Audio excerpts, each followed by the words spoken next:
Welcome back to another episode of Rob Sports Center, man. As you can see, we coming back with another recap and another playoff preview, man. It's like this season really went by fast. Like I say, man, it is.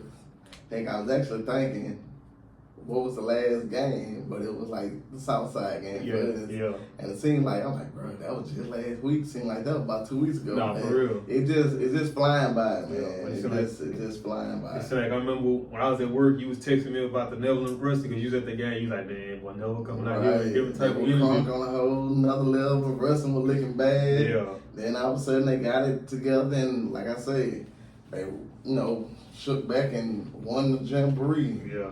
But it's like that's it. But it's like now we one game away from the state championship. Like that's just crazy how like fast I remember the KDM games like yesterday. Right. Bro, where this team come from? Right. All of that. Yeah, right. So man, we're gonna go ahead and jump straight into the recap, man. So the first game we're gonna start off with, and I was just going through and kind of looking at the brackets and just looking at like where Ouachita was seated, and I was like, boy, technically outside looking in, you were like, but Ouachita really upset some teams, but then when you really look at it, you be like, okay.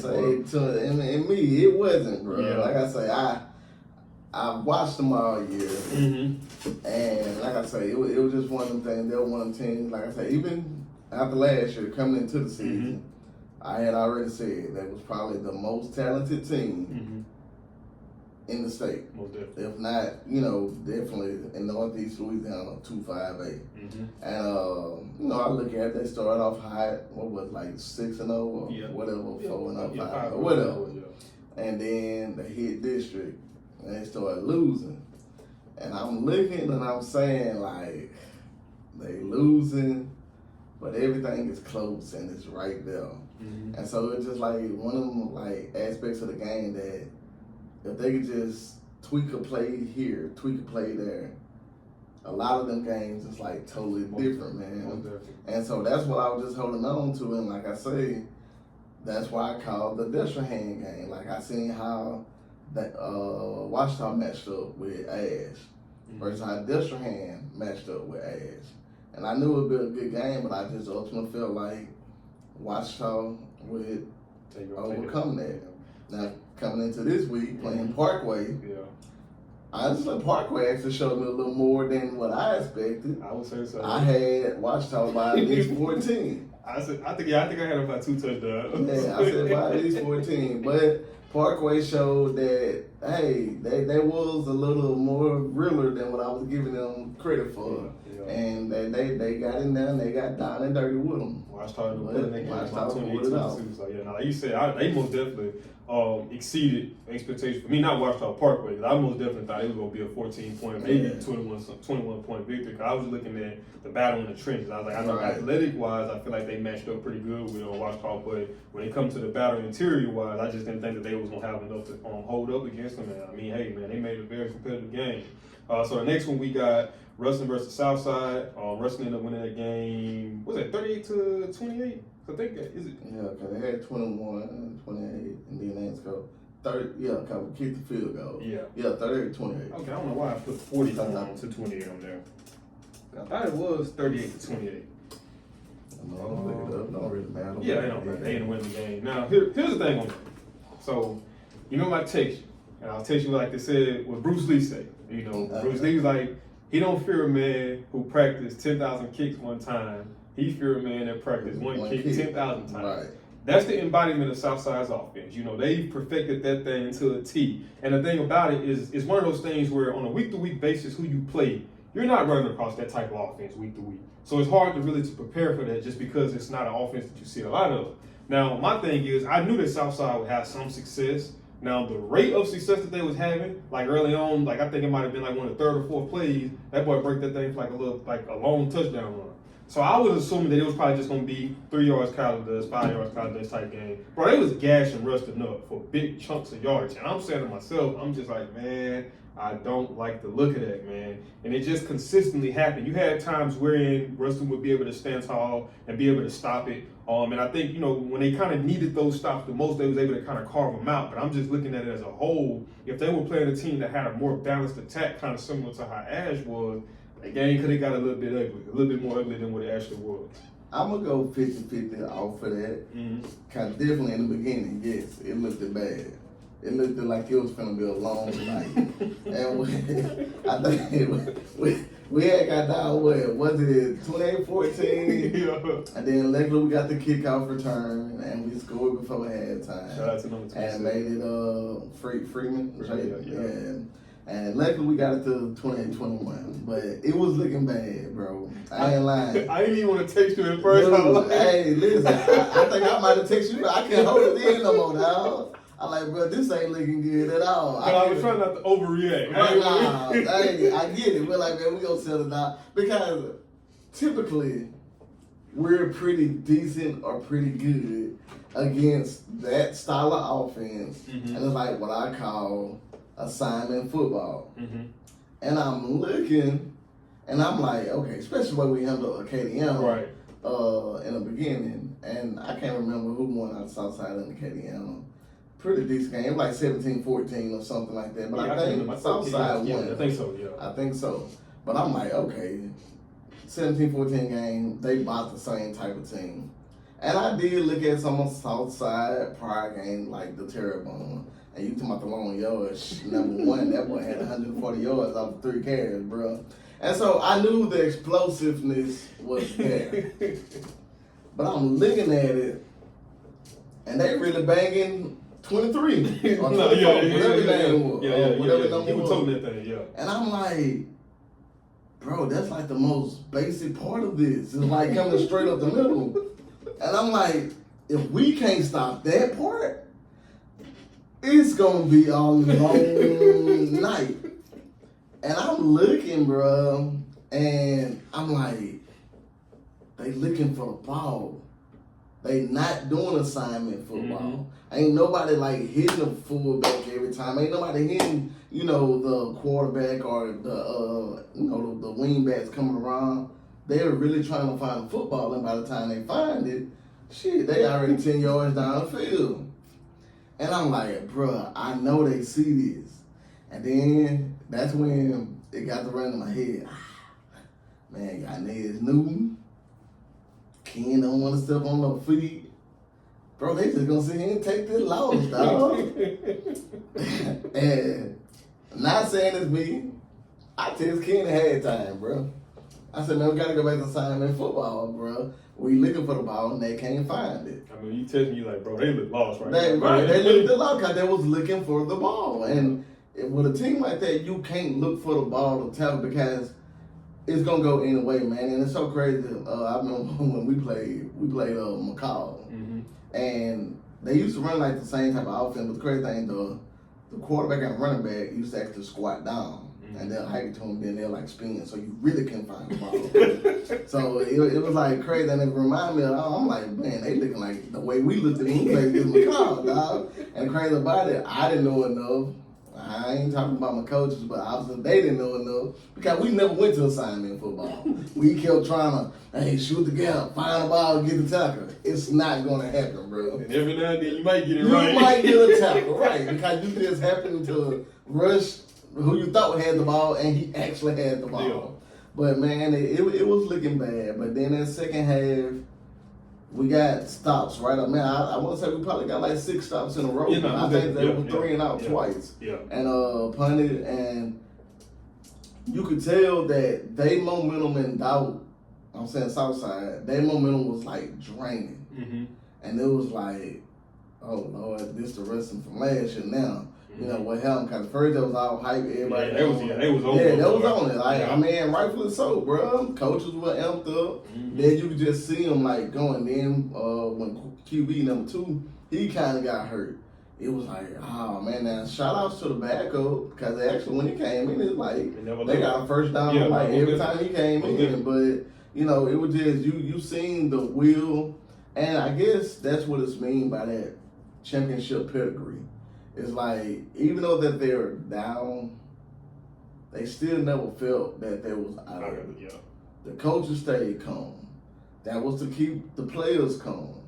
And everybody just, did what they needed to do, made proper adjustments at halftime. I know you be on your boy Brady talking about it ain't no halftime adjustments, but I totally disagree with that, man. Yeah. But like I said, I feel like it is adjustments that you make or whatever. And like I said, it could be simple, but it's still an adjustment, though. I think what they were saying was that like people try to just make it seem like it's just like this big thing. Deal. But it's like you said, sometimes it can just be simple Right, adjustments. Saying, right. hey man, scratch But- that. but- This is what we finna right. get to. I mean, it's simple, but it's a big outcome. No, I get what you're saying. I get So what you're that's saying. what I'm Yeah, saying. yeah, So yeah, it's yeah. big to me, and I'm Yeah. big on when Yeah. I call halftime Yeah. adjustment. Well, let me ask you And- this. So do you think that a part of it was, now granted, I didn't study Southside personnel-wise. Do you think a part of it was them having smaller bodies in, being that they stuck with Rustin the, is small. being that they kind of stuck with the 4-2-5 with the 3 defensive backs, opposed to putting another linebacker in there to kind of go base formation? I mean, yes and no. It was almost like one of them things that at a point, Southside just wanted it more. Yeah. So you could tell like that pregame speech was like, we not gonna go down here and get embarrassed again. Mm-hmm. And when I tell you them boys were driving us off the line, Yeah. they was driving us off the line. So it didn't matter if you had 3, 4, 5, or even 6 people on the line, bro. We wasn't getting no penetration. My man Potts, he's favoring like a high Yeah, I seen angle that. sprint. Yeah. And I guess at first it was like, hey, we're gonna try to see if we can roll this game without Potts. What happened? Potts, you got to play. I don't know if you got to go pop some pills. I don't know if they got them shots. Whatever. I need you. Potts had to get in the game, bro. Yeah. And it was like, what we said, what I tell you, at some point in time, it just got to come, do you want it better than that guy in front of you? Yeah. And Bob said that's pretty much how his halftime speech was. Yeah. And Bob said he told him, hey, enjoy it. Mm-hmm. It looked like we at the last two, I mean- at the last 2 quarters of our year. Nah, for real. I was thinking. And it was, hey, and he told us, so if you want it, go back and take it. And they came back out and took it. So I will agree. I agree with you on that because I look at it like this. At some point, it's only so many exits. It's all right. You're either gonna do eye front, even front. You're gonna do under front, over front. At some point, physicality has to take over. So if you got 5 and 6 people on the line, but y'all still ain't physical, they gonna drive you back It's anyway. still gonna drive you back. I agree with and you. all you gonna do, like I said, if I had 4, I was driving them back. I dropped another 5. Hell, I'm taking off somebody that could have tackled him in the back secondary. Nah, boy. One of them tackles, boy. Jaden didn't make the Nah, tackle. if he That did, it house was call. 6. Right, it was 6. I know exactly which one you're talking about. So, and like I say, that's gonna prepare me for the Zachary and Rustin spiel when we kind of break that one down. And even though Jay made a big play, and I looked at it. It was the one where they called the penalty. Yeah, when I had college. And like I tell people, I'll take that penalty over a touchdown. I'll take 15 yards versus 6. No, Because, and the crazy thing about it, I looked at that play, and it looked like they was in a cover 3. Mm-hmm. Meaning, Jaden supposed to have middle third. Yeah, the third, yeah. So when the receiver came off, and when he posted inside post, that corner went with him. They brought it back out the backfield. Perfect, good play call. Because it was past the linebacker. He didn't see dropping into his flats or whatever. He didn't see him. He had done ran past him.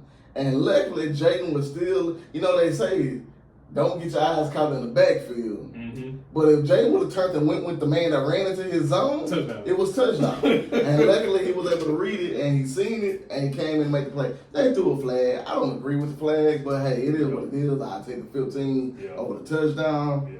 And like I say, great play, to be aware of what was going on. But it was a perfect play call in that moment for Southside. Yeah. And it was one of the things, when Southside got behind that, and I was happy. Shouts out to Romos. I know kickers don't get a lot enough credit, bro. But for him to knock down that field goal, and I really thought Russ was going to go for it, but I was saying to myself the whole like, man, kick it, man. I'm like, he been kicking good. Yeah, I'd rather live with him. We had a couple of stops. I'd rather take my chance on the field goal. If he don't get it, hopefully we can get another stop. But once he made it and we went up by 10, I felt pretty easy because they just don't have the offense to come back. Yeah. And then going back to that hit, I know I had called you and I was kind of, a little frustrated here. Because like I said, I didn't agree with it. But looking at the Central game, or a game I was studying film on Zachary and Central, and I was looking at the safety from Central, and he had a similar hit just like that. Took his head off the line, straight line, and was able to get a legal hit. So I get it. It's to protect the kid's safety at the end of the day, man. You don't want them leading with their head. And Right. And that's the main thing. So I get what you were saying too. Right. At first I was like, man. Like I say, I mean, we old school, yeah. so we used to it, or we think, what's here. But like I say, with the new era and age, within the rules of what they have put, I'll take it. Yeah, not like they cheated us. It ain't like that. It's like what they say, a judgment call in a sense. Yeah. And so it's like I can't be mad at it. Like I say, it was borderline.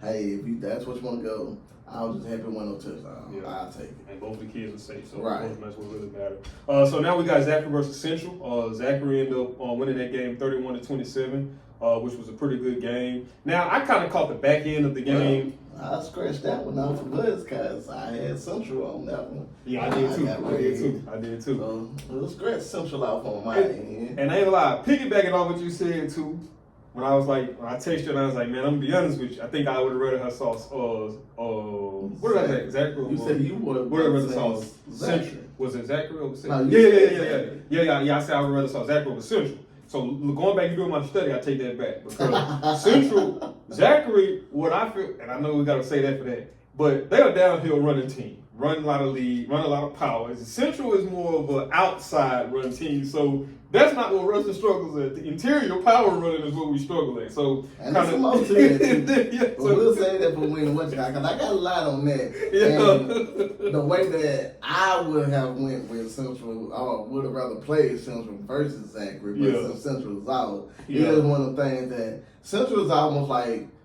a barbaric style of football. Yeah. And it's like, bro, you just got to man up and, like I say, want it more than them. They're going to play hard, but it's nothing fancy. It's nothing special. It's straight to it. Little, like, offset with a fullback in a sense, single formation. It's like, it's basic straight up football. Yeah, most definitely. Nothing fancy, quarterback, and make a pass here now. Mostly, their game plan is take care of the ball and let your defense work. And that showed what I was saying about the old Gassy out that came from Ash. But I didn't know. I forgot he had looked with Ash, and like they were saying on that's one of the things that he's real good at is just managing the game and not making any costly turnovers. But Zachary winning that game 31-27. And that was did you ever finish that game? Man, I went back and looked for the game. I couldn't find it, so I had to settle for the first time they played in the regular season. Nah, yeah, man, that second game I actually looked at because it was still on after the rest of the game. Yeah. And so I turned over, and my wife was getting mad because she wanted to leave go somewhere. Mm-hmm. But as I got through looking at the rest of the game, I think I finished the end of Ouachita and Parkway. And then when that game, we'll get to it, but the Union game. Okay. And I was like, baby, they in overtime. Let me finish this game. And so I finished that game like, all right, we're pretty good. I clicked over Zachary and Central. It was like my 20-some seconds left. Because Zachary was actually down. With like they showed that was down with probably like a minute left. They was able to. They didn't get the forward down, and then they was able to get a stop and got the ball back, and they ended up scoring with like 11 seconds left to take the lead, bro. And nice play calling, man, of what they do. And I touch more into Zachary, but Zachary they held it down and they fought, bro. They fought and. They weren't ready to go home. Yeah, most definitely. So the next game we got. Now, this team right here, bro. Now, I know some people might be like, oh, it's who they played. So we got Neville versus Barr. So I feel like Neville, in my opinion, defensively wise, I think they took it personal, just how people was kind of trying to say that Barr had this high-powered offense based off what they did to West Monroe. So, I said it on the show. Now, granted, I didn't think it was going to be this bad. I thought they would at least would have put up some points. But I was like, bro, when they played Neville this week, all that's going to be out the window. So when I'm sitting up there watching their defense, just watching them in detail, rewinding, just looking at them, bro, them boys was playing with a whole different aura, dog. Like, I seen one play where they ran like a little outside stretch play, and you got the defensive lineman from pursuing from the inside out, making tackles down the field, and just seeing the level of competitiveness they just took pride in me and just being able to just demolish that Barb offense. And man, they were just really all over them, dude. Barb just didn't have no answer for him, and it pretty much went exactly how I figured it was going to go. Now, one thing I will say that they did implement a little bit more was some 4-man fronts. Normally they usually run like a 3-4, but they did implement a little bit more than 4-man fronts. And like I said, man, they just kind of had Barb over. Yeah, I mean, Neville, they're looking like one of the complete teams at this point. Oh, definitely. Where it look like everything is just lining up and everything is just, they're playing hard, they can rally into the ball, getting big runs on offense. Quarterback looked like he's getting healthier and healthier. So he was slinging that thing. Right, that's what I'm saying, right. So it was like they came out and, they played good football and they actually finished the game. Mm-hmm. We've seen them play good football, but it's like they never finished the game. Yeah. But they finished, and you see the scope, that was the outcome. I just want to know what the heck was going on with West Monroe to lose to them like that. But like I say, it had to be one thing where they were just underestimating them or something. Yeah, probably. And by the time they tried to come back, it was just too late because, bro, from that Barb team of what I seen versus Neville. Yeah, it's night and day difference. But yeah, most definitely. I never balled out. Yeah, most definitely, like they say. And I kind of get the origins of what me and you used to always have conversations about offensively, off camera, when you talk about, I want to make everything look the same. It's like the more I learn, the more I get what you're saying now. And I feel like Neville most definitely they're a good team that does that. Everything they pretty much gonna be in that single back spread. Mm-hmm. They may change it up between 3 to 4 receivers or whatever, but for the most part, they'll run a dive up the middle, they'll run an RPO out of it, quick little slant, little stop and go, little nice route concepts. But like I said, it's mainly out of the same formation. And Parker take off running with that thing too. Parker doing for real. Yeah. So the next matchup we had Franklinton going up against North Dakota. Franklinton was who put out what's the name? Franklin Parish. Was it Franklinton? No, that was Lutcher. Lutcher. Okay. Lutcher put out Franklin. Okay, cool. Yeah. So we got North Dakota versus Franklinton. North Dakota, won that 51-37. I had Lakeshore at that point. So Franklinton had to beat Cecilia then. Well, now Cecilia actually just got put out by Plaquemine, 47-28. So, Franklinton played North DeSoto. Yeah. Okay, my bad. I'm tripping. Yeah, they got put out by Cecilia. Got put out by Plaquemine, 47-28. Jenna ended up beating Mansville, 44-20. Union versus Kinder. Union ended up pulling that one off 20-14 in overtime. I scratched that. Shout out to Union. I ain't gonna hate on them, bro. Hey, I had Kinder. It was a good, hard-fought game. Freshman got a pick 6. Well, no, he didn't score it. But first play of overtime, they went for a pass, and freshman got the pick and took it down. And at that point, all Fumble had to do was score. And they took it on in or whatever. But so my girl I work with, Sheena, if you watching this, you remember when we was talking and you was talking about how y'all was getting beat early on in the season playing them good teams? This is the byproduct of it. Right. You make your schedules hard early on, and you play up in competition. Now, whenever you get to opponents that's equal level or a little bit better or a little bit worse, now it becomes a lot more easier because it ain't nothing that you haven't already faced. Right. So now you see the byproduct of that. Now this one right here was the one that surprised me. I'm not going to even lie. Oak Grove versus St. James. St. James ended up pulling that one off 57-13. The outcome, was it surprising? No. The outcome of how it happened, 57-13, I just didn't see that one. I'm being honest with you. I had St. James. I picked St. James. But for it to be that lopsided, however you want to say it. Couldn't have predicted that one. I definitely wouldn't have said that I would have thought Oak Grove lost any game at that point. Yeah. But maybe it shows what St. James, like I say, I brag on St. James a lot, but I didn't think it would be like that. I like St. James, I like the way they play, and it made me want to go look at more film on them to see what they really got in them. I was already talking about the quarterback or whatever, but the quarterback ain't making that big of a difference. But I don't think 7-13 did. You got to be playing defense, right? That's say everything.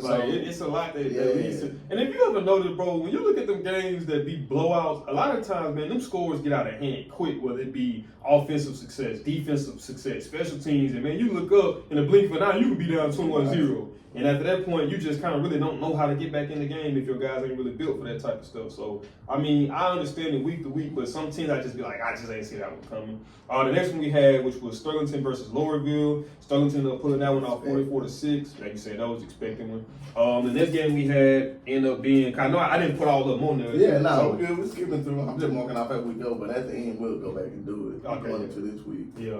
So the next game after that one we had, which was one of the most hyped up games around. It was crazy. It was hyped up in this area, and I'm assuming down south too. Then there was a up north versus down south, which was Carr versus Evangel. Carr ended up pulling that one off 49-20. The outcome I'm not surprised about, but just the way of kind of how it went, I would have preferred. Which, like I say, when you broke it down into perspective, I went back and I re-looked at it, and I get what you were saying. But then I was like, I don't agree with it. Yeah. Like, if y'all would have just ran y'all normal offense and beat me that way, I would have rather have lost like that. It's like, I know it doesn't matter, but it was like I didn't respect the way that they like. Because even as a player, it's like you didn't have no confidence in your team. From the jump. It was like you overly thought the process in a sense. Mm-hmm. And it's like you win it with it, and it's like, yeah, I'm gonna find a loophole in the rule book. Hey, you say I got to have X amount on the line, but you ain't say where they got the line up here. So it went with like, it was almost like the swing gate formation, how they do in kickoffs sometimes to make sure. I remember when that first came out too. That was around like 97, 98 or so.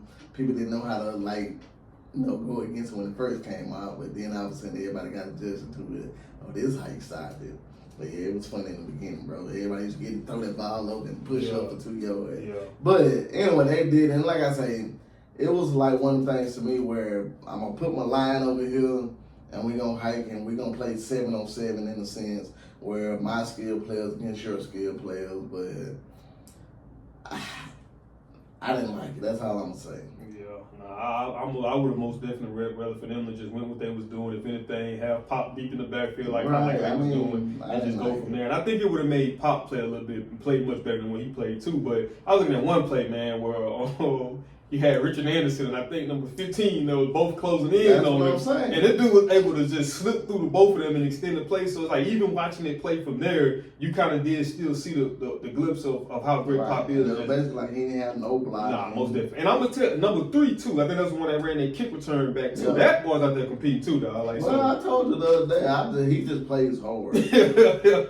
That boy's out there competing too. So, like I said, I got Tesla Vans, man. I was just like, man, I was kind of disappointed in that game because I would have rather seen it go a little different route than that. But, at the end of the day, man, Carr ended up pulling it off. And, whenever you playing against a team as good as Carr, you got to come in with it on your mind. Now, this was another surprise to me too. The outcome, not so much, but the way that it happened. And that was Catholic BR versus Ash. Catholic BR ended up beating them 44-6. And it's crazy because I watched the first half, and the first half ended up being 6-3, and it got so bad so quick. I didn't even watch the second half, but I was hearing people just talking about a lot of the turnovers and how that was kind of hurting them, and I was just like, man, that one I just didn't see happening, man. The thing about Catholic VR too, they are an interesting team to play against because they give you so many different looks, bro. Like it's so much different motion, it's so much different shifts, so it's almost like it's more of an illusion to kind of throw you off in a sense, or to try to get you out of whack in terms of your run fits as they come out in this set, but then they jump to a different alignment. So I guess like the thing is, well, once they bring personnel on there, this is what they got. Now how they gonna arrange it, then we gotta kind of make adjustments based off of that. So if you're a team that don't have a lot of good communication, man, Catholic BR will be a very, very bad matchup for you. Catholic BR, and that's why I had picked them in this. It's like year in, year out, they're one of the most well-coached teams. Mm-hmm. And like you say, it's a lot of structure to it. And they run a lot of different formations. And it's like, I don't know, the crazy thing about it, like with the offense coordinator, how we talk about the chess game of it. And it's like, it's something that a certain defense does well and within what they're running. But the same thing within that defense that they're running, I can almost say that it's an offense that can beat whatever defense you're in. And so it's about the timing of the play calling. Like, I'm big on that and say that. So it was like they go through a bunch of different formations early just to see what's going to work and what's not going to work. And that's why it was like, that didn't work. All right, let's go to this. All right, we got a little bit. Not what I'm looking for though. Let's go to this. That didn't work. Halftime, 6-3. Defense, y'all just keep holding. We gonna figure this out. Then they're like, touchdown. Bingo. There we go. Circle that. All right, this is the formation we in. Let's run this. Let's run it. And then all of a sudden that game just took out to a whole nother level, man. And I wasn't expecting that. Like I said, I picked Kevin to beat Aura, but I wasn't expecting 44-6. Yeah. To tell me that Ash can put up a touchdown, bro. I wouldn't. Kudos to the defense of Catholic, but nah. It's almost like what Stark was saying. He's like, with offensive play calling, you got some play callers that keep trying to fit a triangle into a square hole. Right. Opposed to some like the Muslim Catholic, they gonna try to find an adjustment. This triangle ain't going to right. Let me find different ways. As a matter of fact, we still we got to stay in this triangle. Like, shit, that go a door right there. Let's go out and walk around. Like, no, for real. Definitely. And like you said, defensively, they give you a lot of different looks too. Like, I like number 23, old Bradford. They do a good job at maneuvering him around the formation. Like, last year I think he kind of more so played deep safety, but this year they have him around the box, kind of playing like linebacker, and they have him playing safety. So they give you a lot of different looks defensively too. So they're a hard team to match up with. The next one was St. Aug versus Rummel. St. Aug ended up putting that game on 35-10. I feel like it kind of was one of the same things we were saying about the card game, where the game plan initially was pretty good, but it's at some point the athleticism starts to, the talent starts to kind of kick Rummel in. gave up a better game in the first game, but hell, it was like St. Aug just had that confidence as like, boy, we're not ready to beat these boys in. We ain't even finna make this close. Yeah. It was just, like I said, a different type of swag and athleticism going into it. Like, man, let's go get these boys out the field and let's go home. Yeah. So the last one now, I had this one wrong at first until I ended up going back and changing it. And that as long as you change it before the game play, that's it. That's all that matters. That was Curtis going up against Turles Catholic. Curtis ended up winning that game 21-7. Like I say, man, when I watched Turles, it wasn't nothing really special that I seen from an offensive standpoint. And we already know what Curtis is and what they're going to try to do. They'll smash mouth in between the tackle type of football team. And if you don't have the strength and the endurance to match up with them, it can get very bad for you very quickly. So that was pretty much it for the previous week, all the ones that I did write down recap-wise. But also, man, shout out to all the kids that did sign today going on in college, man. I think that's a beautiful thing. Like, I know I was looking at Facebook, there was a lot of debates about, oh, man, this person decommitted, he should have because of the talent. But I seen somebody in the comments was just like, man, it's like, how about as opposed to us critiquing it, how about we just congratulate these kids for being able to graduate and being able to go, further their education on the next level. So, man, shout out to everybody from the state of Louisiana who was able to sign and go play on the next level, man. That's a beautiful thing. So congrats to all of them. So now, man, we're gonna jump into the semifinals, man. Game before the state. Looking at like the games, man, I can't lie to you and tell you that I would have thought that Ruston would have possibly been playing for a fourth opportunity to go to the state. Based off how Neville started off, I can't tell you that they would have possibly been playing in the same position for another game to go to state. Carr, obviously, yeah. St. Aug, obviously, yeah. So it was some teams that kind of just surprised me in a sense, man. But, shout out to them. So we're going to start off, just going to go down in order, man. We're going to start off with Ruston and Zachary, man. You got Ruston coming into this game as number 1 seed. Got Zachary coming to this game as number 13 seed. Ruston had a bye week for the first week. First game that they had was against Westgate. They beat them 51-13. The last game was against Southside. So, yeah, it was 38-28. I don't know where I got the 40 from. And then Zachary, obviously they didn't have a bye. Their first game was against the number 20 seed Salmon. They beat them 48-15. Then the next game was against the number 4 seed Denham Springs. They beat them 44-21. And then their last game was against the number 5 seed Central. They beat them 31-27. So kind of just going through them names, Denham Springs and Central, it just make you be like, okay, they real. They done beat some good teams. Obviously I know what Ruston brings to the table, but man, it's gonna be an interesting game, bro. Like. It is. Rematch from that, not position wise. So they played them in the first round after they bye week, the first game after the bye week last year. But this year is another rematch. They're going up into state. Are we picking winners or are we just talking about it? No, we're picking winners. Okay. All right. So we'll just scratch off who we don't got. Okay. All right. So I scratched off what's called, and we scratched off. So we know it's Zachary and Ruston, and we'll have to write a name beside on who we pick or whatever. Now I'm back with the red marker. So we this is what I was going by a while ago and what we were saying as far as Central and Zachary. I said I would rather play Central Mm-hmm. because Central handled us badly in the dome. So it's nothing better that you can have more than like a motivational get back. Mm-hmm. That's what Ouachita did in that game with Destrehan. It was actually a couple of games like that, bro. Like Rustin wanted, I say, get back. Mm-hmm. So looking at that, bro, Rustin done put Zachary out 3 years in a row. Yeah. This is their 4th consecutive year of playing. Mm-hmm. You can only beat a team so many times, bro. Unless you Destrehan. But eventually, it's going to happen, though. Yeah. Preston finally eventually beat him. Sooner or later, it's going to happen.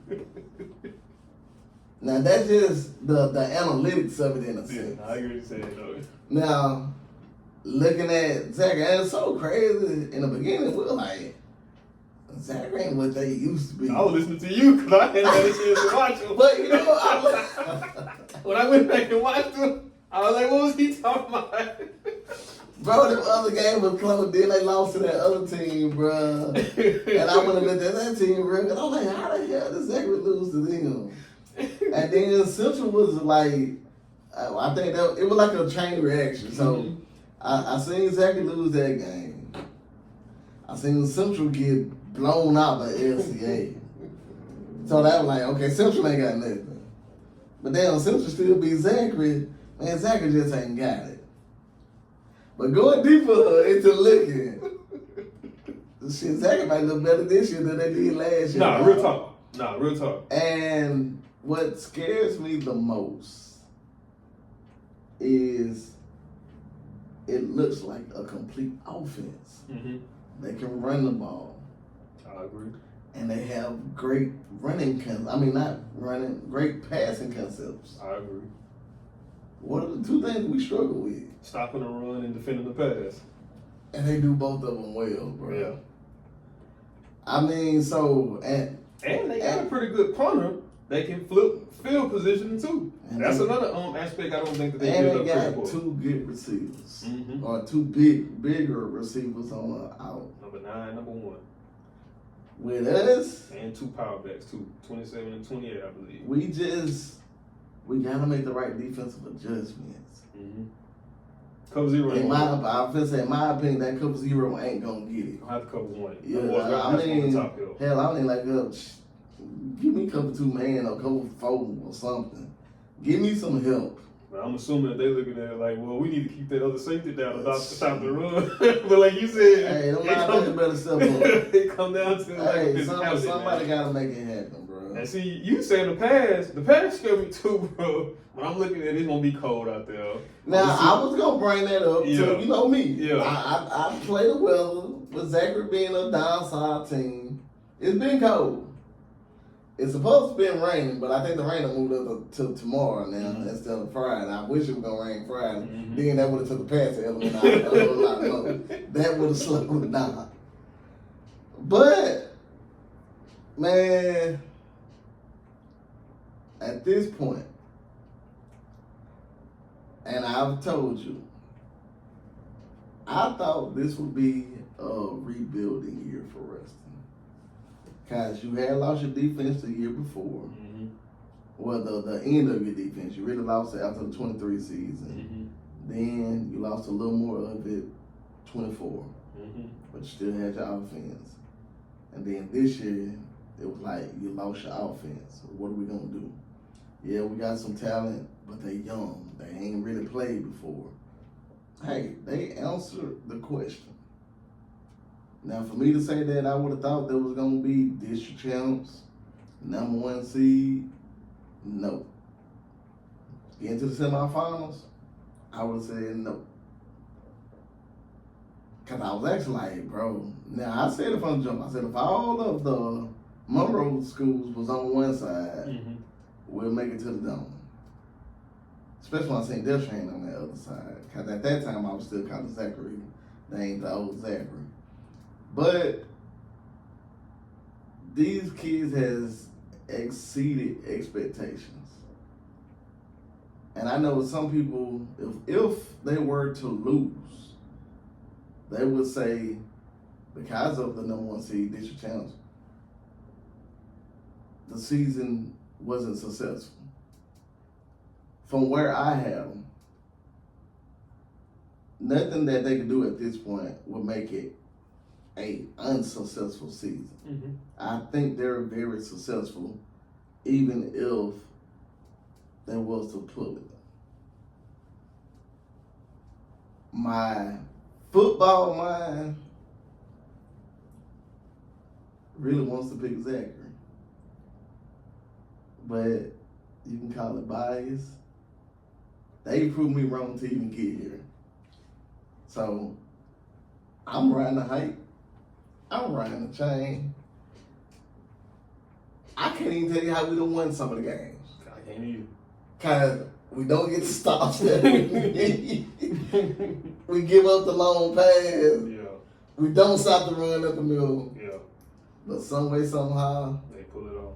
Coach Biden and them guys pull it out. But like you say, I think it comes down to that championship pedigree. You know, you got seasoned coaches who've been through it. They know what it takes. You got some players that might haven't played actively. I'm so superstitious, I can't write it in red. Yeah. You got some players that might not have played actively, but they kind of understand what it is. And like you say, man, I think Ruston is talented enough to play with pretty much anybody in the state. My biggest thing with them, because like you say, at the end of the day, I know sometimes I'd be of a hard critic on Ruston, man. But obviously, you know, with your team, you can always be a little harsh on them. But I look at what Boss said, you know, and it always revert back to the episode with him and Nick Brown. They was talking about Rusty going into the season. He was just talking about, man, he sees spurts of inconsistency where we see moments where they look like, you know, possibly the best team in the state, and then very next play, you looking like, man, what am I looking at? So it's just a thing of that. Can they put together 4 quarters? I don't think that this team that they're going up against, you can afford to really go down like kind of how you did in the Southside game. You know the style of play Southside has. At some point, we're going to be able to get some stops and running the ball. So we're going to be able to get opportunities back to be able to put points up. But now we're going up against a team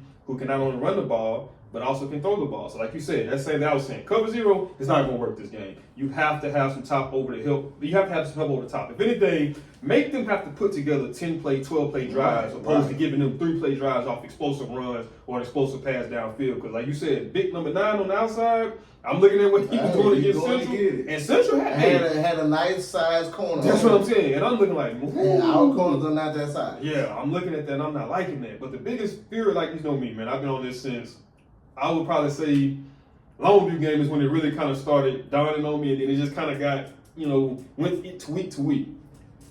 Consistently, we have not been able to stop the run. No, we haven't. You go back to the Longview game. You go back to the Stephenville game. You go back to the Ouachita game. That's what's scary. We haven't stopped the pass or the run. Yeah, most definitely. We haven't stopped nothing, really. Yeah. But some way we win. But we're going to have to be able to put a cap on them running the ball. Like I said, man, those leads, those powers. And I think that, me and your opinion on this. Like you said, I think that at some point, X and O's goes out the window. Because there's only so many different fronts and things that you can run. I think, to me, sometimes it seems like it might just be a disconnect somewhere on the defense, whether it's a lack of communication or whether it's a lack of consistent execution of knowing, okay, what is my responsibility on this play?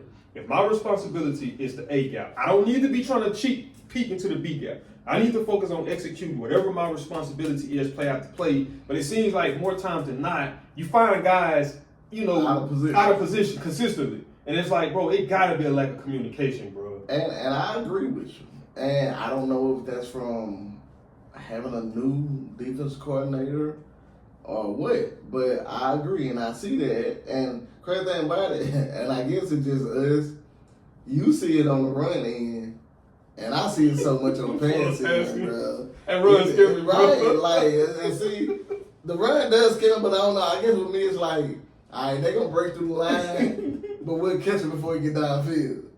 Passing. The way we give up the passes, bro, it's like all or nothing, dog.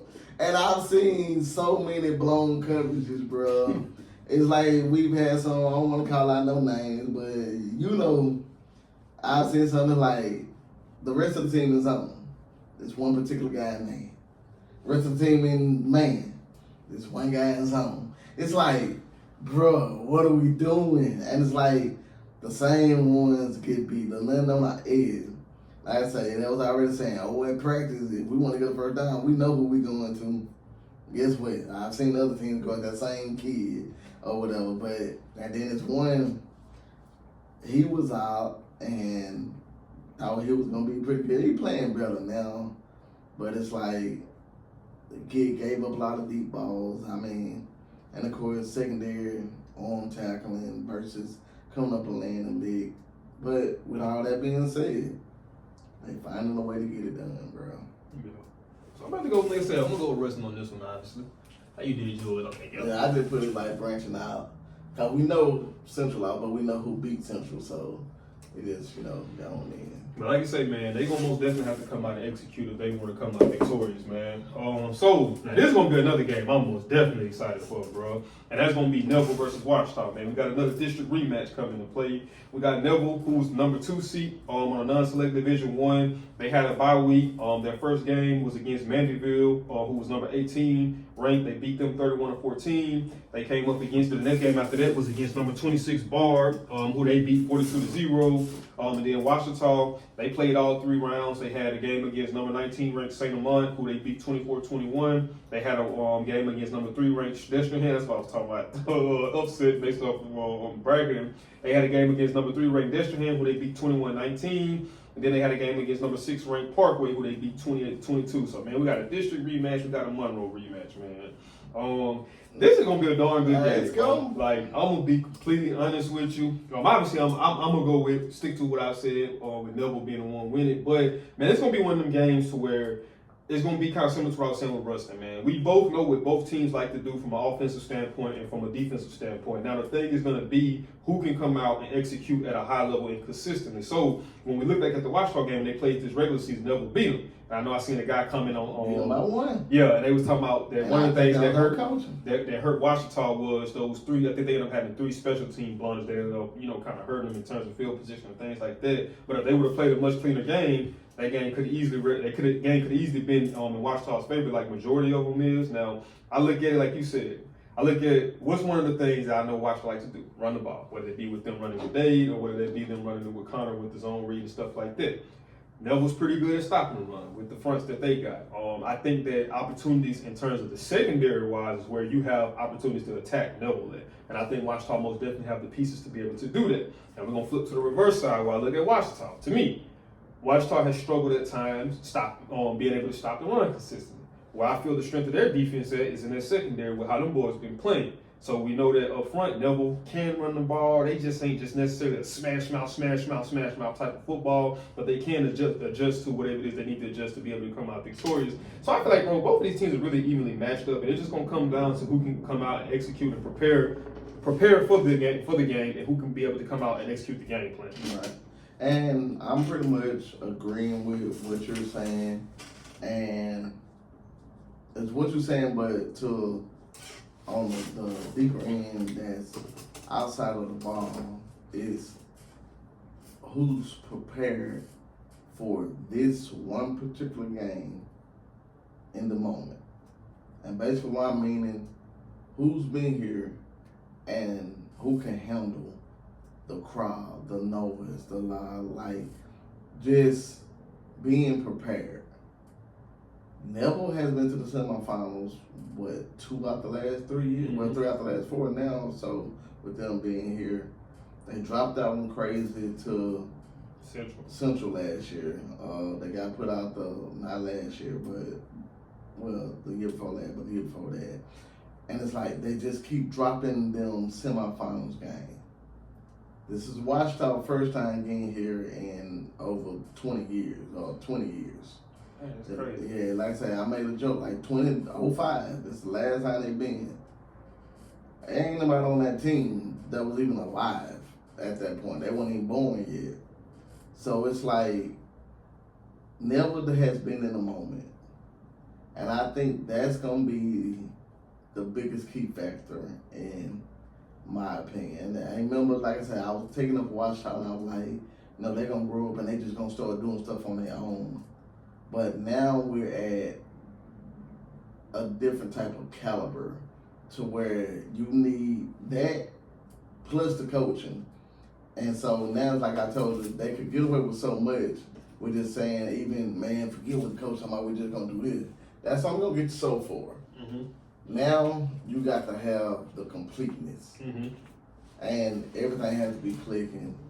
And at this point, I think Neville is clicking on all cylinders pretty much. And with that, you have the experience of being to the semifinals a couple years. Mm-hmm. And with Ouachita haven't been there in over 20 years, I gotta go Neville. Yeah, nah, most definitely. And then, like I say, even when you look at it from this perspective, you can, if you're a Ouachita fan, you probably can have some confidence in knowing that they kind of been in enemy territory the whole playoffs because they had to go on the road. They had to go play St. Lamont. But it's still no, St. Lamont came here, didn't it? Who? For who? Ouachita versus St. Lamont. Did St. Lamont come here or did they have to go down there? They went to St. Lamont. Okay, so they had to go to St. Lamont, and then they had to go to Destrehan. So, they kind of have been in enemy territory. And granted, this enemy might be a little bit different, and this enemy is a lot more familiar, so they know what it is that you but even if you take in the playoffs, they played all of their playoff games away. Mm-hmm. I mean, not playoff, district. District, yeah. Yeah, you're right about that too. They played all district games away. Yeah. So they're definitely battle tested on the road. Mm-hmm. And heck, they had to play all of the playoffs games away too because of the seed. So basically, I wasn't wrong on that point, but I really wasn't trying to say that. I was trying to say district, but now that I think about it, hell, playoffs too. Yeah. They had to go to Destrehan. They had to go to Parkway. Yeah. And they went to St. Lamont. But like I said, you go in district, you had to go to Ruston, you had to go to West Monroe, and you had to go to Neville. Yeah. But I just think now it's going to be a different type of atmosphere. Yeah, nah, I get what you're saying though. The margin for error is very, very thin. And kind of just looking at how Neville's been operating, even the last game of the season with them going up against Ash and just seeing how they've executed from up until this point, man, I feel like Neville is they're gonna be a very hard team to beat. So now we're gonna jump on over to Select Division 1. We got number 1 Edna Carr coming into this game. They had a bye first week of the season, first round of playoffs. Same thing with Catholic BR. Edna Carr, when they found their first game of the playoffs, was against number 17 seeded Jesuit, who they beat 39-13. The next game was against number 8 seeded Evangel, who they beat 49-20. Catholic BR, their first game was against number 20 seeded Shreve, who they beat 37-14. And then their last game was against the number 5 seeded Ash, who they beat 44-6. So let me just read this off to you real quick, just a little brief thing, man. So I was looking at the little documentary with Edna Carr.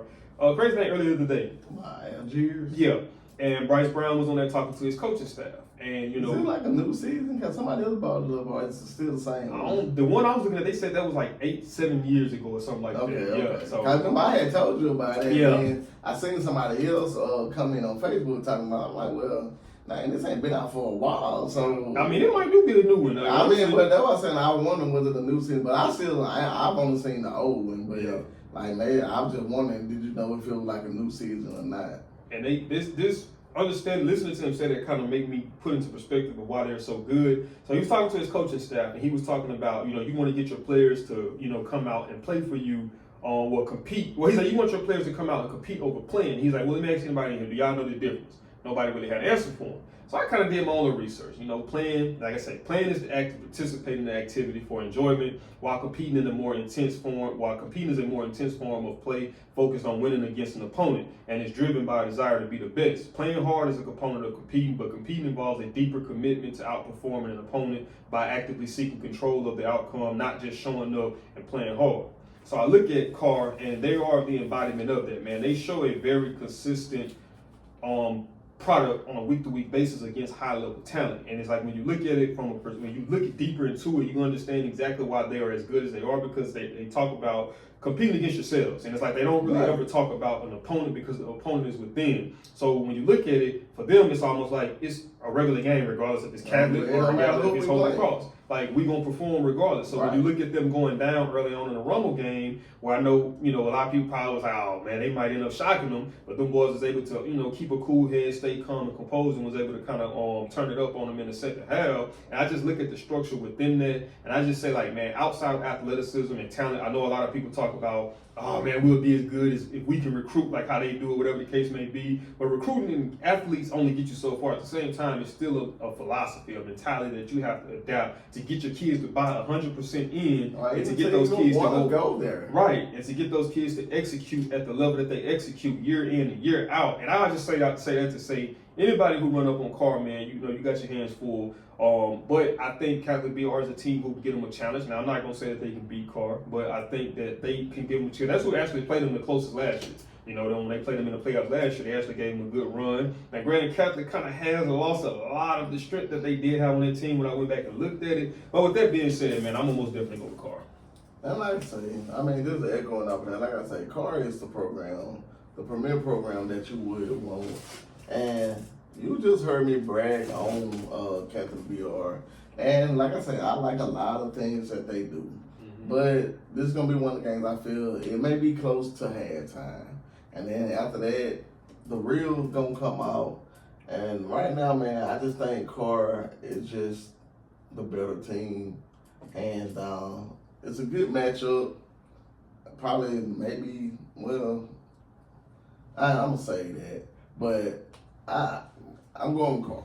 Yeah. I think, you know, Catholic to me possesses one of the biggest traits I think plays a part into giving a team like Carr a good game, and that's the not being intimidated by them. Right. I feel like a lot of the games they Carr plays, they beat the opponent well before they even play. And like you say, look at the Evangel game. Like, look at how the coaches from all other games veered to versus do this something game. totally different. Like you said, regular game plan. So it lets you know that the coaches, right? So it lets you know that the coaches at Catholic let the guys, confident they got to let them know, man. I think that we got just as good of a team to be able to go out there and not only compete but beat them. So you know, but have to go with Carr now. So and like I said, that's where that pedigree comes in. And Catholic definitely has that pedigree, but I just think Carr just more talented. Yeah, most definitely. I agree with you on that one. The very next one we got, you got the number 3 seed St. Aug coming into this game, who had a bye week, had a first round bye, going up against the number 7 seeded John Curtis, who had a first round bye as well.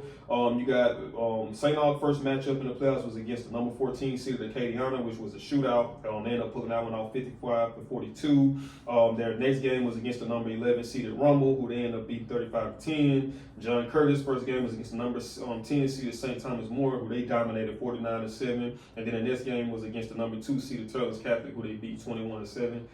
Man, I would have to go with St. Aug on that one. We know that what Curtis is going to do from an offensive standpoint, you know, pretty much downhill, in between the tackles type of running team. So I think that obviously they might be able to have some success against Acadiana, considering how Acadiana played them. But I think it's one of them things where you say too, like at some point, the athleticism is just going to kind of play a factor. And I think St. Aug has athletes stacked all across the board from an offensive and from a defensive standpoint. And not only do they have the athletes, but they put them in the best possible position consistently to be successful. So when you see that you're the number 3 seeded team and your only loss in the regular season was to Carr, that considering the district that you came through, to let you know that they do a lot of things right. So I'm going to have to go with St. Aug on that one. I mean, you know, we big on talking about pedigrees and programs or whatever and stuff like that. And it's just one of the things to where I almost want to pick John Curtis on what we would call an upset in a sense, but it's just one of the things. Like I say, it's like St. Aug is like a baby Carr at this moment, and it just, you know, that to me, I think that's what gave Carr the biggest challenge of the year or whatever.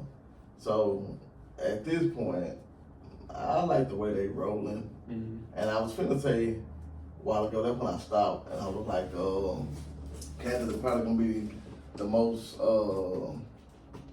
complete team. Yeah, or you know, the most dominant team that Carr has played. But I stopped because I felt like it's still St. Aug. Other than Heritage. Yeah, I'm going to St. Aug.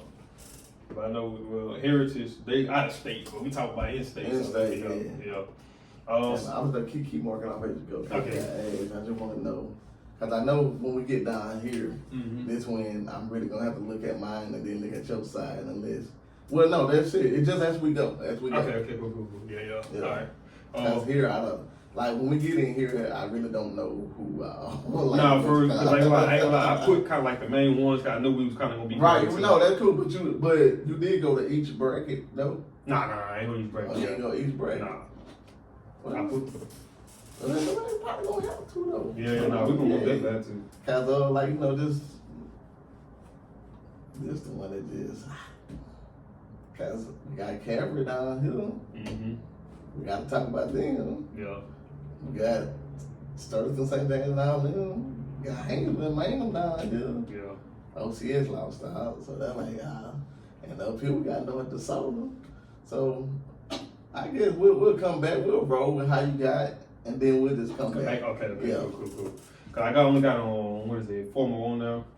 So the next one we got is number 1 Gina. They come into Okay, so you jumping down here. Yeah. All right. So they had a bye week first round, going up against number 12 Union, who's had to play all 3 rounds. So Gina's first game was against St. Helena College and Career, who was the number 17 seed. They beat 48-14. And then the next game was against number 8 seeded Mansville, who they beat 44-20. Union had a matchup against number 21 seeded Rayville, who they beat 41-18. Then they had a matchup against number 5 seeded Wraith, who they beat 14-9, which can be considered an upset based off of positioning. Then they had a matchup against the number 4 seeded Kinder, who they beat 20-14 in overtime, which again could be considered an upset. But man, like I say, man, I'm gonna ride the hot hand on this one. I've had a lot of belief in them considering their season and who they had to play throughout the season. So I feel that they're just as battle tested as anybody, and I feel like they got the pieces there to be able to make a state championship run. So I'm gonna go with Union on this one, man. And the crazy thing about it, and that was over there, I want to say, I would like see, do I just keep riding with, if I mark them out, do they win? But Union has showed me a different type of intensity, and I ride with them. And when it comes to it, it just finding a way to win. And that's, Union is the epitome of how we say, it ain't about the X's and O's no more. It ain't this and ain't that. It's just beating that man in front of you and finding a way. Man, you know, Union have been to the semifinals 7 years in a row, bro. I did not know that. They've been to the semifinals 7 years in a row. The thing about the Union and Gina matchup, I think this is their full-time playing in like 5 years or something like that. As far as how it's coming. And for the most part, Union has had Gina's number. Didn't think it was going to come down to this. And even though, but then it's like I say, at some point in time, you can't keep beating the same team. Man, this is a tough one.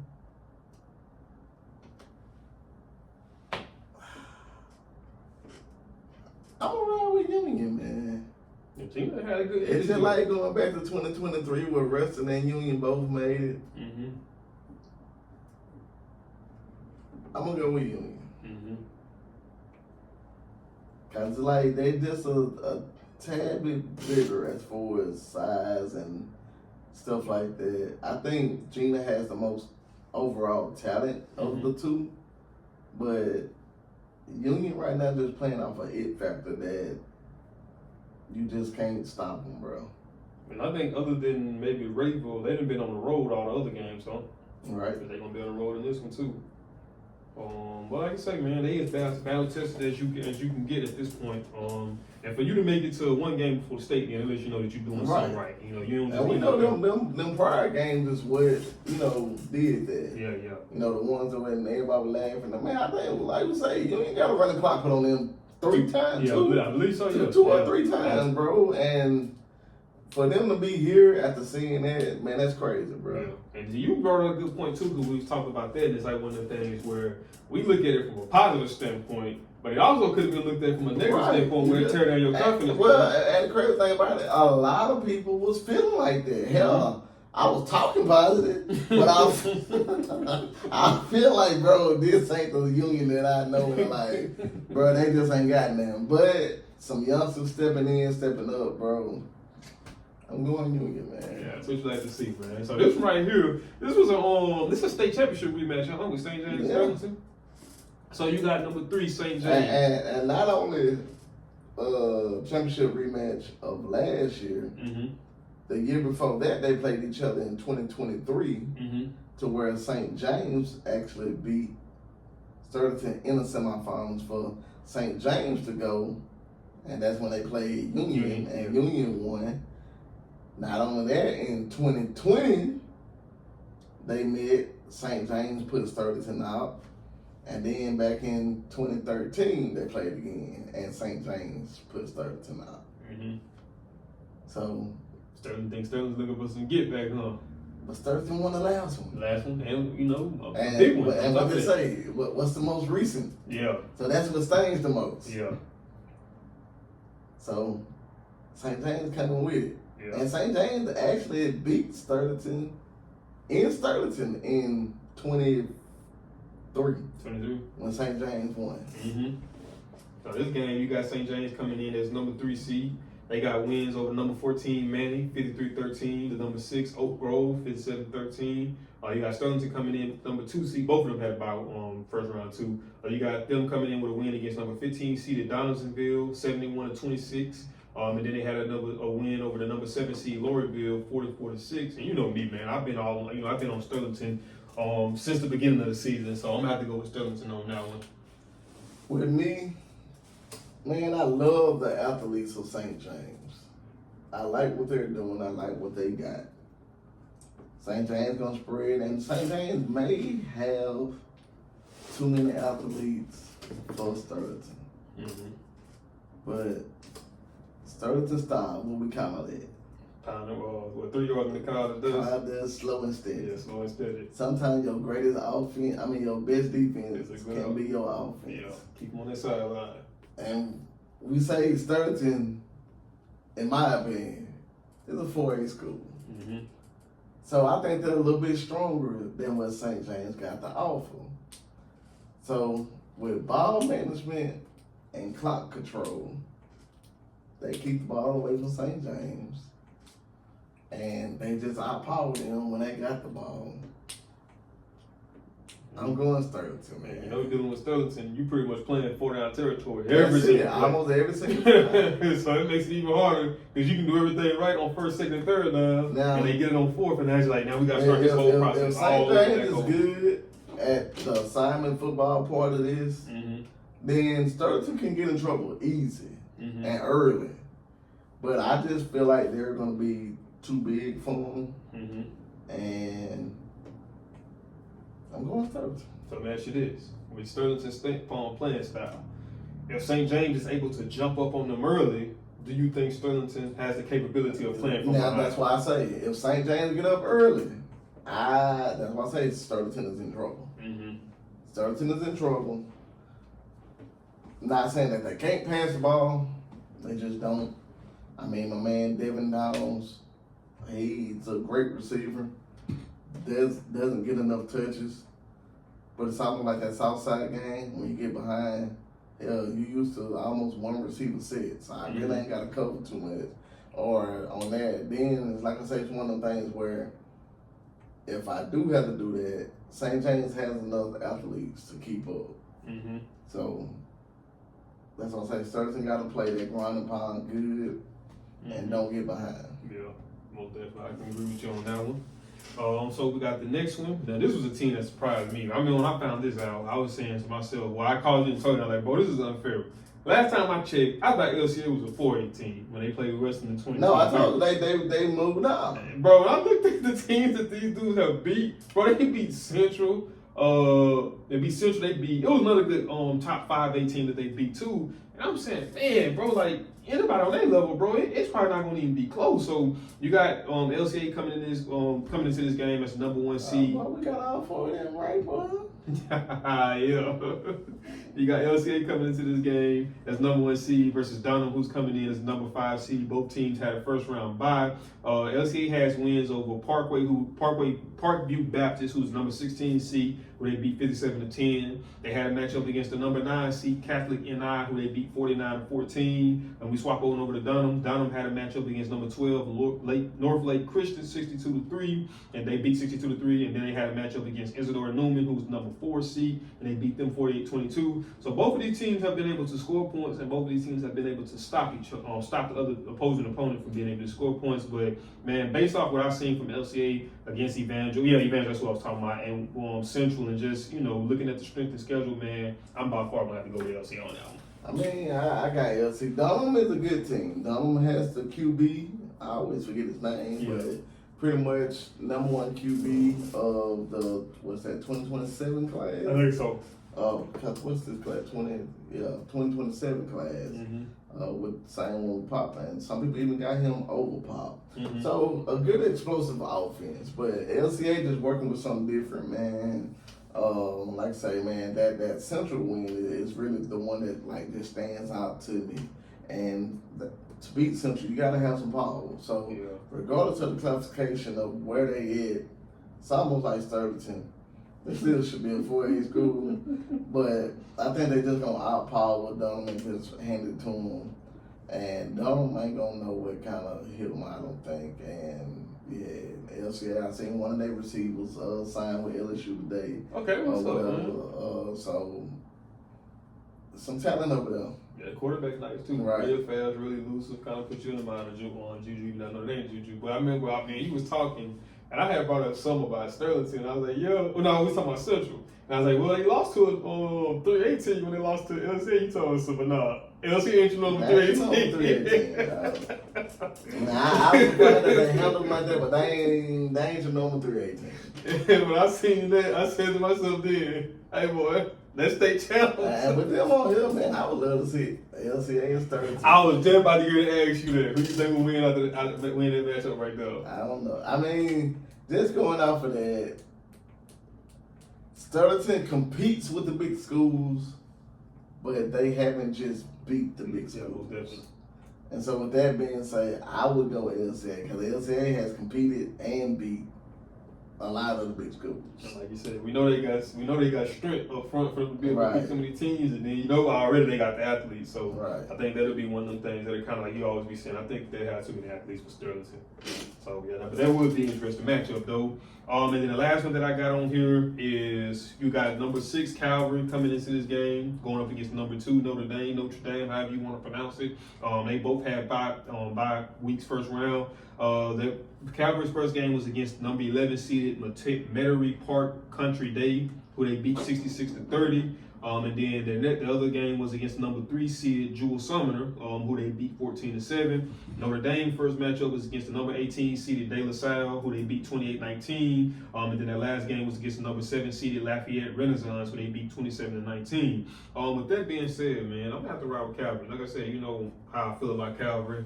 If I see them come up on my list and pretty much whoever they playing, I got a lot of confidence in them that they gonna be able to pull it off. But it's gonna be a pretty interesting matchup. Yeah, it is. I mean, that's one of the ones. I go with Karen. I was actually looking over Notre Dame schedule and seeing who they beat, and they only got 2 losses. One of them was against Turton's Catholic, 24-20, being a 5A school. But okay, well, I'll take that back. Turton's is only a 4A school. That was another reason why I knew John Curtis would beat them too. They just won. Like, that stuff makes a difference, bro. They actually beat the Southside, though. That can't be the same Southside. Wait, so Turner's Catholic is 4A just playing up? Yeah. Okay, see, I didn't know that. Okay, right. And that is. So it got, I didn't see that on Southside thing, but. Who beat them? Notre Dame. I think I did see that. Yeah. Really And then Calvary, not Calvary. The other loss was to LCA, of course, and it was a 41-7. So I was finna try to get them kudos but I don't really like that win. So I'm still going with Calvary with some of the bigger, schools that they played and just, going with it. So I'm going Calvary.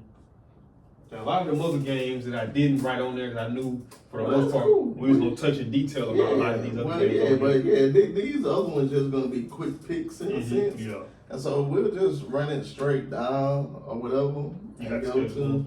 Yeah, I'll pull them up and we'll just go over who's still in it and who's not. So we'll jump over to the Division 2. Select. And so we have St. Charles, and you still have him, and University Lab. So we got that right on that part. And on the bottom, we have Vanderbilt Catholic. That's that up there. and we didn't get that one. So yeah, all right. So Vanderbilt, Catholic, and Lake Charles Prep. Yeah, I just had LCCP. Okay. So we'll scratch that out because we both lost that one, and we actually both got Archbishop Shaw at the 7th seed right there. So going on that side, we got St. Charles, #1 seed, going against Universal Lab. I mean, we can talk about the quality wins if you want to, in a sense.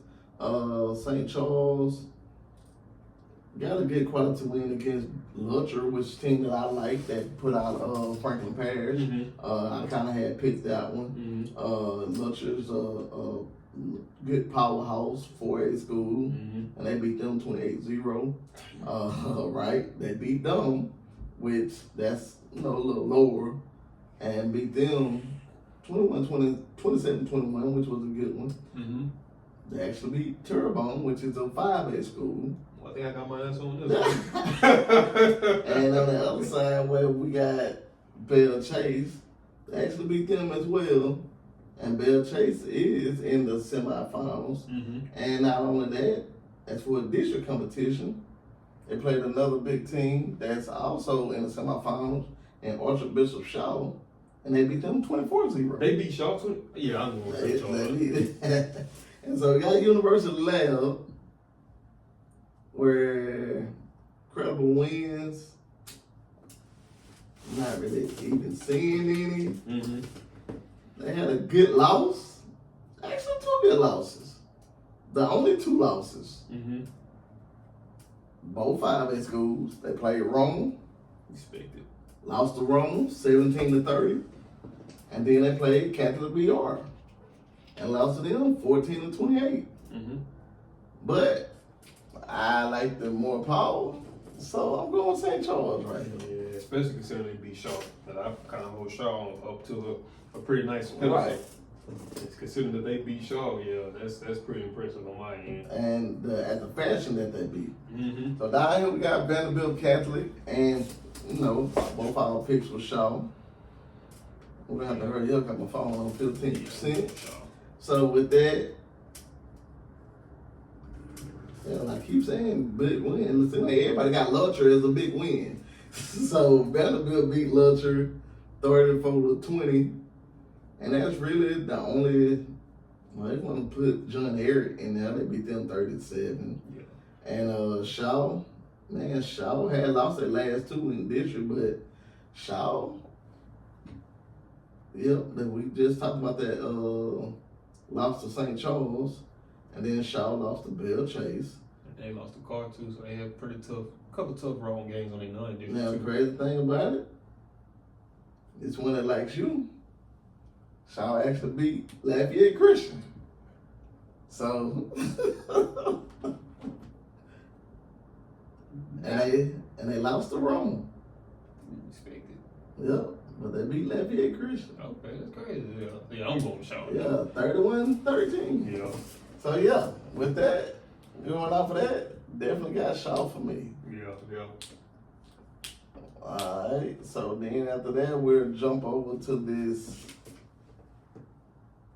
Division 2 non-select, and let's see what we fare to that.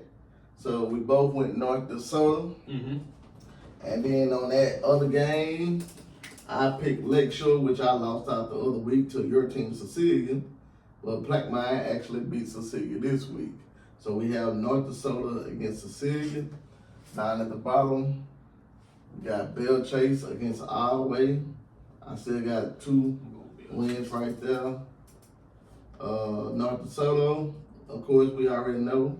Good win was against West Monroe early in the season. Other than that, like I say, you started getting to a little small. I mean, they beat Union. I mean, you got to get that credit now since that Union is in the semifinals down here, even though, it's kind of a little smaller school, but you got to give them credit. I don't want to run the clock. And that's really the only, kind of big win. Now, Plaquemine, they scored on, they beat Cecilia to get here, so of course that was a big win in the playoffs.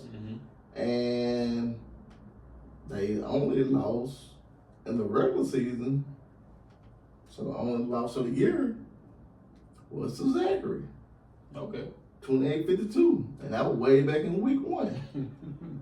I don't really see no other credible wins that we see or that we say. But man, that's impressive to only have one loss. Mm-hmm. But I still gotta go with North Dakota. You already got them down. Yeah. All right. Them boys been putting up some points. Like I said, they earned my respect after they beat West Monroe. I most definitely wouldn't expect that one. When I seen that happen, I was like, what the world? I thought it was a fluke until I went and looked at them week to week. And I was just seeing how they was coming out and just dominating. I think we're gonna be different. So, got Bell Chase, which we just said that was a big win over Archbishop Shaw. Mm-hmm. Bell Chase only loss is to St. Charles. No really other credible wins or losses. They lost to St. Charles 7-19. And we got Our Way, who's still undefeated. Mm-hmm. And that's who I've been liking. Ain't really got no credible wins other than Wiseman, 35-20. I'm gonna go Our Way. I had them to be here, even in the playoffs. Mm-hmm. Yeah, to beat Lutcher. Mm-hmm. I mean, so, and I'm high on Lutcher. Yeah. And they got, but I did have Our Way to beat Lutcher, so I'm going Our Way right there. Yeah, I mean, jinx on that one. Yeah, that we need to change up something because everything else has been exactly the same. I like that win that they had right there. For real. And that's the 7th seed, bro. That's the 7th seed, and for us to both pick an upset in the 7th seed, bro. Yeah. So that lets you know we don't just follow the trends. Yeah, most definitely. And so going down here, which we ain't even gonna get into the big wins and losses, we just gonna go. We got Westminster and Ascension Catholic, which I picked Westminster. You actually got them both right. I went with Catholic Point Coupe. So you 2 for 2 right there. Then down here, Ascension Episcopal or whatever. I got them and OCS. So I got OCS. I remember when I was at. And who is that you got? Oh, tomorrow here? Yeah. Hamilton Christian. All right, so Ascension beat them. Okay. God, what my team's up? Yeah, on that bottom side. So we won, but you got the top half right though. So you got Westminster. I just got to ride with the 2 teams that I got in my bracket, bro. So I'm going Westminster. Now, do you want me to go over wins and losses for you? Yeah, they going to know your name for me real fast. So we're going to hit Westminster up first, number 1 seed. Mm-hmm. And Westminster is undefeated. Mm-hmm. We really don't know these teams. They beat another Westminster, 49-7. In district, they beat Birchman's 63-0. Following week, they played North Central, beat them 62-0. And everybody else is like, they beat the Catholic Point Coupe team that I had down here. Mm-hmm. And they beat them 41-28. So it sounds like they can score some points. Yeah, and hold some defense. And so we got Ascension over there with you. Ascension has 2 losses. So we got an undefeated team going against a team with 2 losses. But they losses, one was to Louisville. Mm-hmm. And that was 41-21. Mm-hmm. I don't know if this St. Thomas Aquinas out of Florida, but I do remember a team going to play Florida. But I don't know, that can't be that team though. But they won that game 43-7. So if it's the other St. Thomas Aquinas, that's a good win. That's a big win, but I don't think it is though. Yeah. Then they got Dunham, which we got Dunham in the semifinals over here, and they lost to Dunham 7-42. Then they went on a run. I'm gonna go with Westminster. Other than that, Westminster. That's who I got also. And over here at the bottom, I'm still going Ascension, whatever they call it. Ascension Catholic? Well, a popsicle pool or whatever. Okay, yeah. Only I had none of them right. Yeah, that was when you had lost it too. Yeah. You know what I'm saying? Alright, so who you going with right there? You got Ascension of Popsicle against Riverside Academy. Riverside is the number 2 team. I actually heard some people bragging on Riverside, but I still don't know. Riverside lost to Terrebonne 13-24. Good win against Isidore Norman 19-13. That same St. Thomas Aquinas team we were just talking about beat them. That definitely ain't that St. Thomas Aquinas, but beat them 41-0. Central Catholic beat them 47-7. Hey, they want to put us some more, got some defense.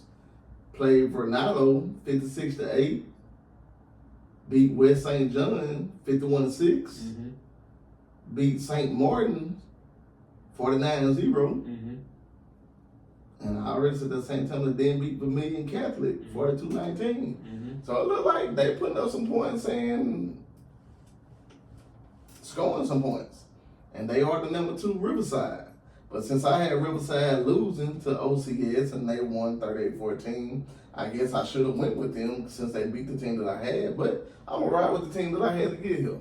Well, I'm going to go against the grain on that one. I'm going to go with Riverside. That's a pretty good pick. I like some of the wins you rattled off to me.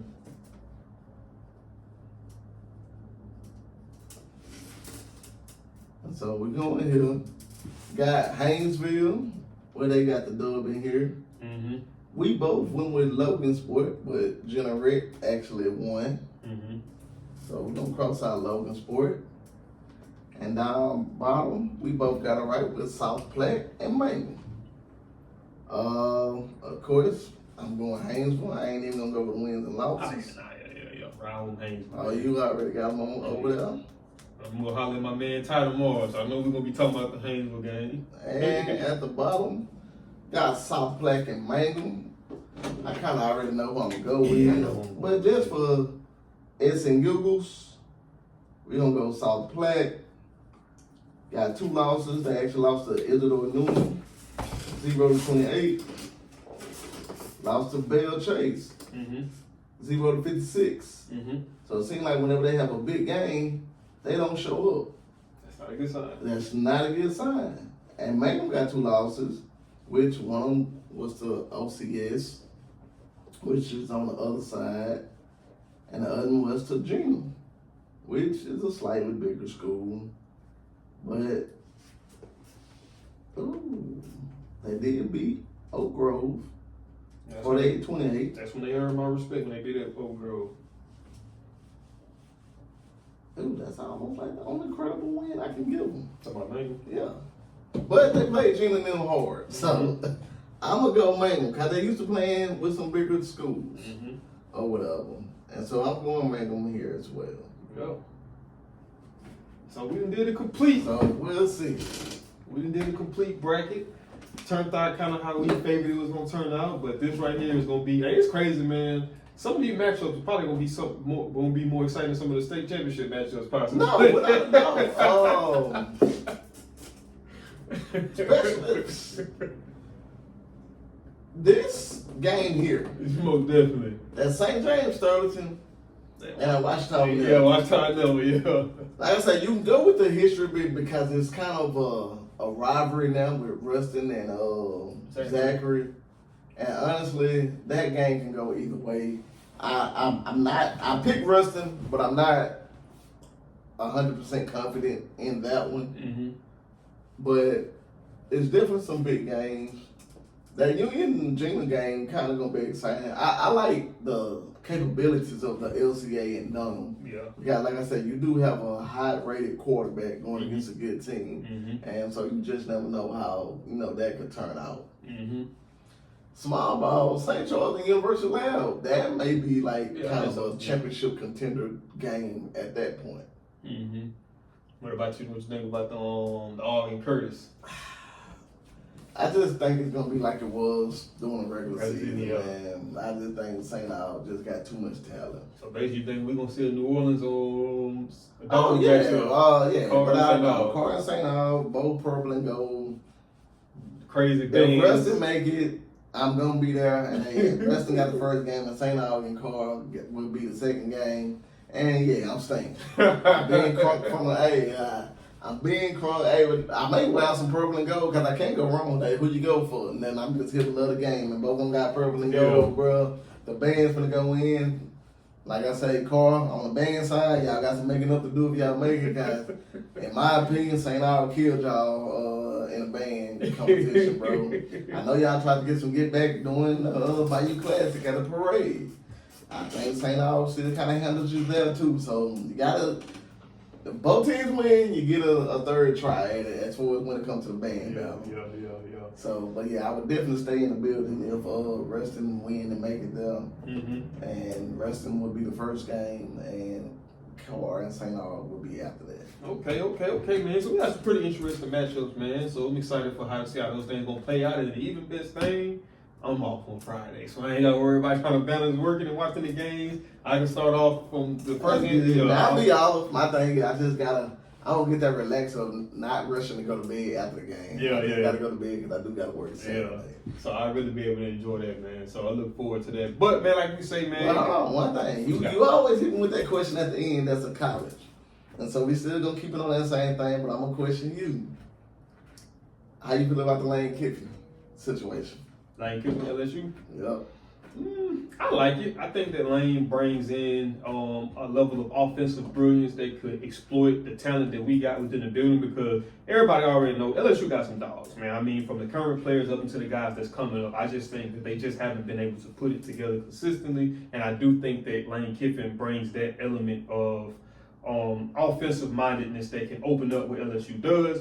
Now, I know a lot of people kind of been feeling their ways about it with how the situation happened with him leaving Ole Miss at the time he leave. And think about it, bro. Like I was kind of looking at it, and I can look at it from all aspects. You know, some of the Ole Miss kids feeling like he, kind of left them high and dry. But then you can look at it from Kiffin understanding of saying, man, I know that I can pull higher power recruits from LSU over Ole Miss, so I like my chances there. And I think that honestly, man, every party kind of handled it the best way that they knew how to handle. And that's to say that it's the right way. Might not be, and it might be time down the line where Kiffin might look back and be like, man, I handled that poorly. But at the time, this is what I thought was right. So I kind of just hate it for the, for the kids to, because it's almost like a slap in the face. It's like, bro, we done, put all this work in. And then even from an Ole Miss perspective too, I know they were saying when Kiffin got fired from, I think Bama was his last coaching stop, and they was like, no teams wanted to deal with him. And they was like, Ole Miss kind of went against the grain, went and signed him. They gave him everything that he asked for in order to be successful, and they provided that for him on top of the opportunity. So you look at it from there, from the organization standpoint, and then when you look at it from the player standpoint, and feel like, man, we didn't busted our butt to,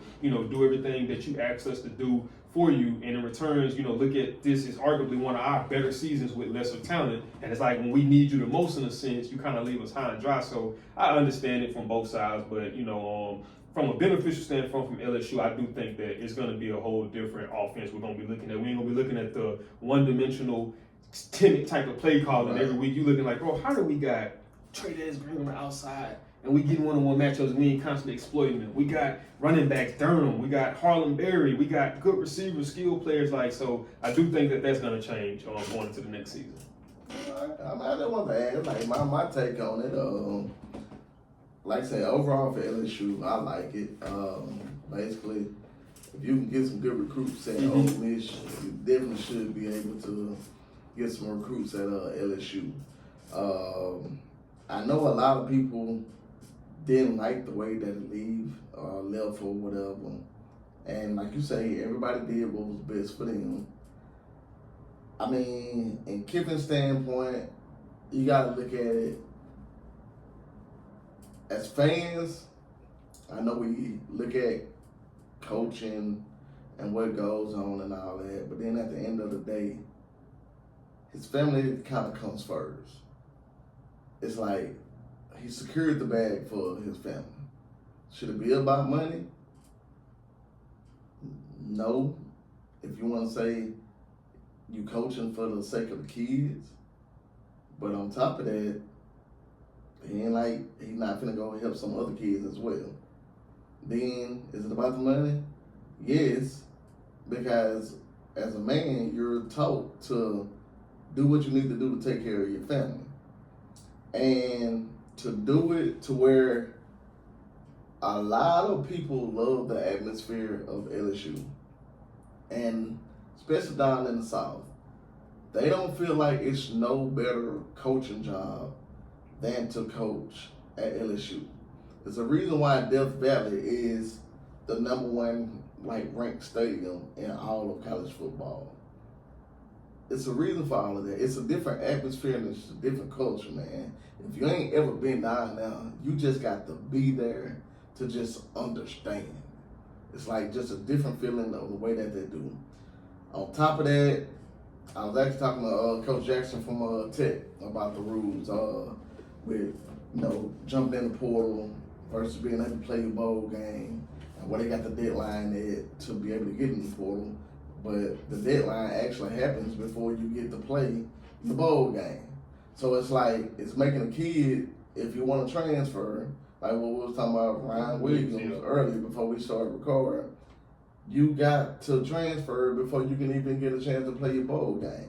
That's the same thing with Kiffin in this point. I felt like they should have let Kiffin coach the season out. He got that team there, regardless of what he got going on next year. For this year, in the moment, he got that team there. Let him finish it out high up. Mm-hmm. I mean, but I get it. To me, I feel like Ole Miss tried to force their hand to probably think, hey, this is going to be one of your only chance to make a college championship run. If you leave, then you can't coach. Thinking maybe he going to say, well, hey, I'm staying or whatever, trying to force his hand. But he picked to go. Same thing with that. I feel like it's almost not fair to the kids that signed there, because to me, it's like I said earlier, you kind of, when you pick a school, you almost picking that coach versus you're picking that school. So for the ones that want to stay and take the opportunity, let's say the quarterback, hypothetically, let's say he got another year, they grant him another year because of whatever reason. He would have to opt out of playing in the bowl game to go ahead and transfer or get his transfer in. But then again, they probably let him transfer after the thing before. I don't know when that window is or I think it's from December to April, so it gives them a little more time. But still, it's like it's a lot of added pressure that I don't think had to be there. But I guess Ole Miss was like, hey, you putting pressure on this, I gotta apply it back. Yeah. But overall, I like it, but not to say how it's gonna turn out, because I actually thought my man Brian Kelly was gonna do good, and he let me down. Now I will agree with what somebody was saying. The difference between one thing about LSU is the pressure is on tougher things. Like they say, you can afford to go to Ole Miss and maybe have 3 to 4, mediocre or somewhat decent seasons, but with LSU, like, bro, it's a certain standard, like, to where it's like, if you ain't performing and showing us that this is a possibility, we cut ties. They only give you 4 years. That's what I'm saying. So you got a very small window of being able to try to execute. So that's the only thing about it, where Ole Miss would have been a little bit more lenient. Right. But I don't think bro. I'm looking at this with Ole Miss. Ole Miss. He resurfaced them, and he made them winners. And I just feel like if he could do it there, he can do it at LSU. No, I agree with you on it though. So I most definitely look forward to seeing a more open offensive play calling, opposed to what we done watched this past season, where teams were just rushing 3 and dropping 8 back in the coverage. I was going back to 2019. No, it's definitely, man. But, man, everyone, that's it for this video, man. If you guys did enjoy this video, do us a big favor, man. Smash that thumbs up button. Also, if you're new to the channel, make sure you subscribe. If you subscribe, make sure you click that notification bell where you be notified every time we upload. And also, too, man, if y'all got anything y'all want to do, y'all want to piggyback off anything we said, whether you agree, whether you disagree, the comment section is your chance to do that, man. So we look forward to possibly hearing from y'all in the comments, and we'll see y'all in the next video. And we got this thing.